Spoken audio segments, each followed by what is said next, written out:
Analyze everything that comes in the mind by the sheer action of the will. दोस्तों, स्वामी विवेकानंद जी के quotes ऐसे हैं, उनको पढ़ने के बाद ऐसे लगता है जैसे शरीर से कोई करंट गुजर के जा रहा हो। उनके एक एक शब्द में इतनी ज़्यादा शक्ति है। इस कोट में स्वामी विवेकानंद जी ने बोला है कि हमारे मन में जो भी विचार आते हैं, हमें अपनी इच्छा शक्ति का इस्तेमाल करते हुए उनका विश्लेषण करना चाहिए। अब उदाहरण के तौर पर हमारे मन में विचार आते हैं तो उनका विश्लेषण करिए कि वे अच्छे या बुरे हैं। अगर बुरे विचार तो क्यों आए?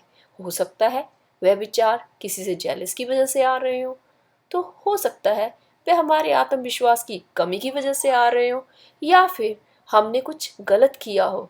जब हम इस तरह से अपने विचारों का विश्लेषण करते हैं तो हम गलत विचारों को अच्छे विचारों से बदल सकते हैं, जो कि हमेशा हमारे हाथ में है।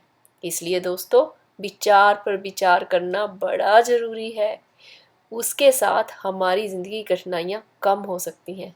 कई बार ज़िंदगी में ऐसी बातें होती हैं जिनको हम बार बार सोचते रहते हैं, कभी भूतकाल में जाकर, कभी भविष्य में जाकर, और क्या हम देखते हैं कि हम वर्तमान में तो रहते ही नहीं। उसकी वजह से क्या होता है, जो ऐसे विचार होते हैं वह हमें मानसिक रूप से ग्रस्त कर देते हैं।